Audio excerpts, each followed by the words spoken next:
worlds, though never end in darkness. What you face tonight is nothing compared to what's out there.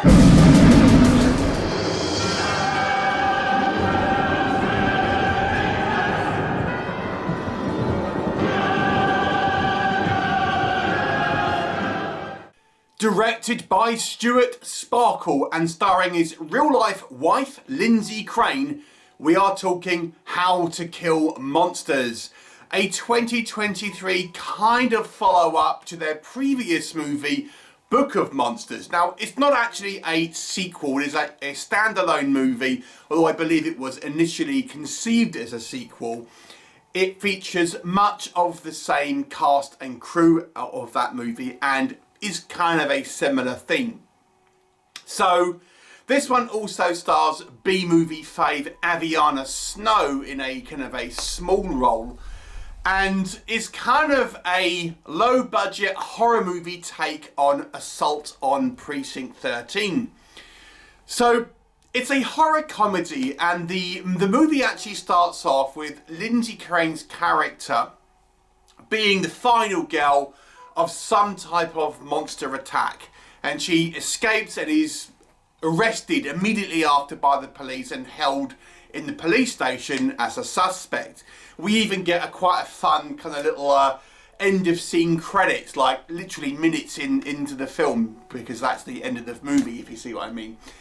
Lyndsey Crane's character warns that there is this artifact which was used in a demonic ritual to summon Lovecraftian creatures, and it may well still be active. Of course, they poo-poo this idea, but this artifact is brought back to the police station and played with by the people in the station, and inevitably conjures up a variety of different beasties. And now it's up to the residents of this police station, both cops and inmates, including a hen party or a bachelorette party if you are from the States, of drunk women, to try and defend themselves.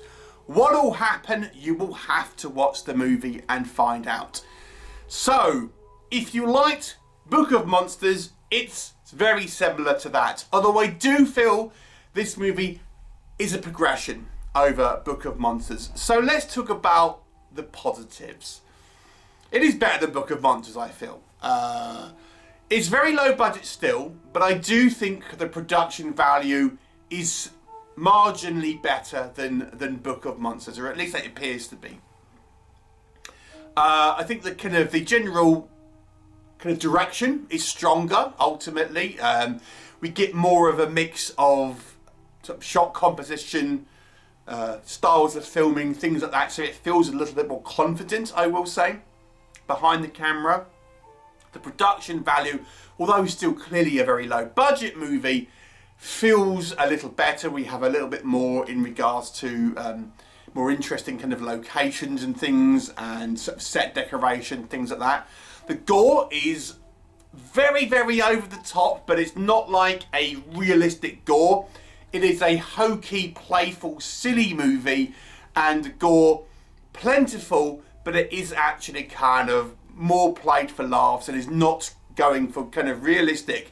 But there is plenty of practical, heads getting ripped off, guts being pulled out, tons of kind of like blood squirting all over the place.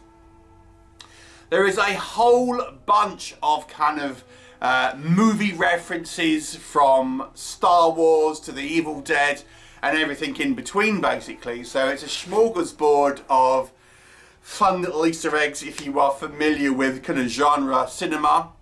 One of the biggest issues I had with the original movie were the poor monsters. And let's not kid ourselves. I'm not saying these are the greatest practical VFX you've ever seen, but if you are a fan of B movies, you'll appreciate the VFX, I feel, because they're still kind of crap, to be honest, if we're being critical, but they're good enough where they can be sort of, you know, a little bit more, you can suspend that disbelief, so to speak, and you can kind of enjoy them for the kind of the hokey kind of like somewhat homemade looking kind of creatures that they are, but they're better and more elaborate and bigger than certainly the Book of Monsters.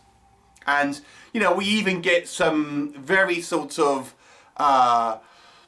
you know, big kind of like Cthulhu looking creature and things like that. So the scale here is certainly bigger. I think the movie's relatively fast paced. It slows down in a few places here and there, I will say, but for the most part, it's, you know, it's a fast paced movie with lots of kind of things kind of going on screen. So it's never visually boring. I think Lyndsey Craine, out of all of the actors here, I think does the best job. There's one or two others who I think, you know, give for a memorable character. I think Lyndsey Craine, you know, she's the star. She was the star of the last one and has been in every Stuart Sparkle movie.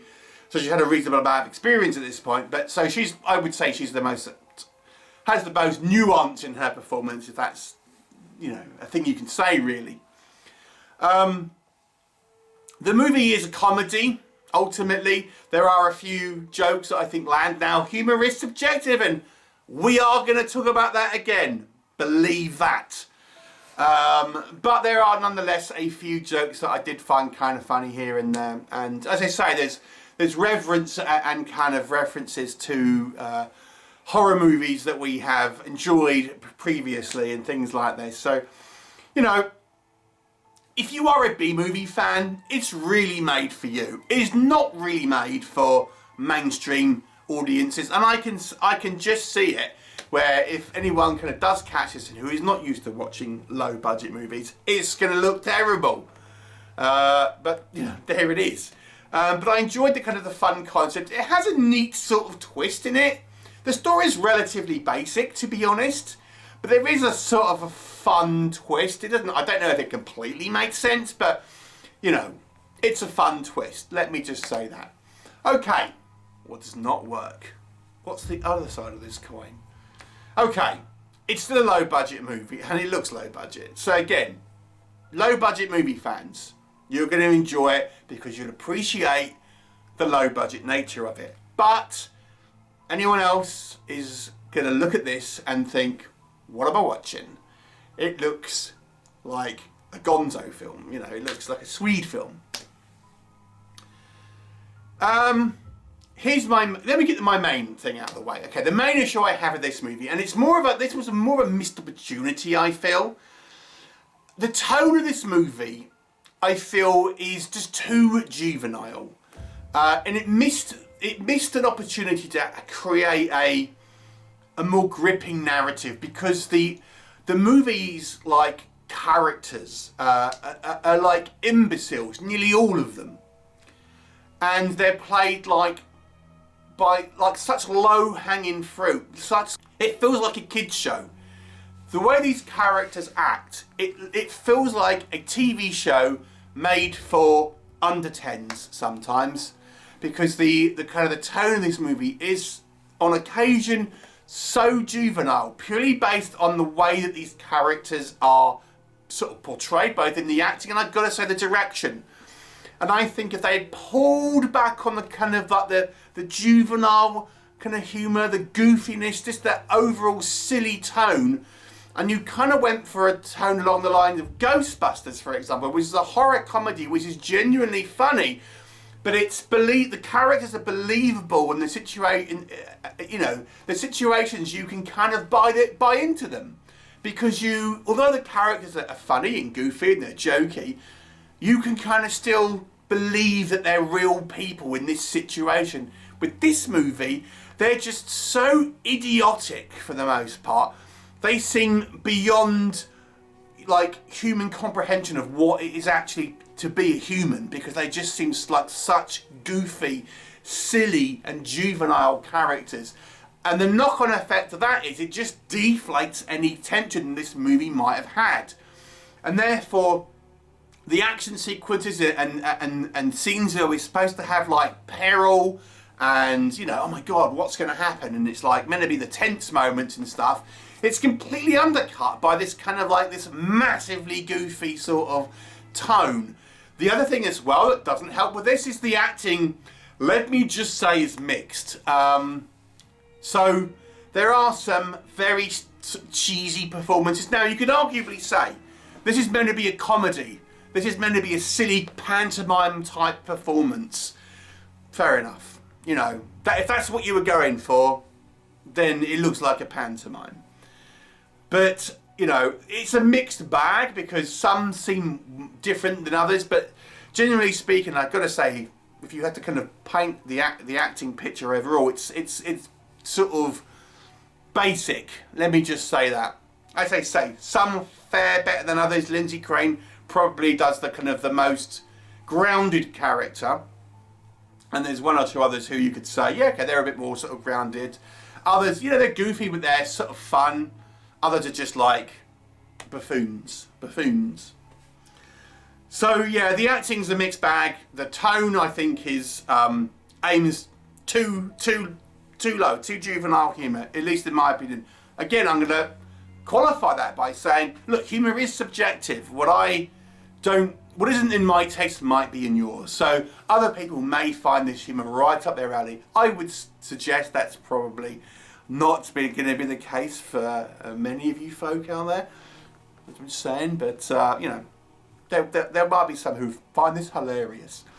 And then again, you know, the kind of the low budget aesthetic, the kind of the sometimes the effects, they're kind of fun, but they, you know, they look bad, and I think the movie knows it to a degree, and it does lean into it, to be fair. And I think that whole thing certainly is miles better than the Book of Monsters, as I say.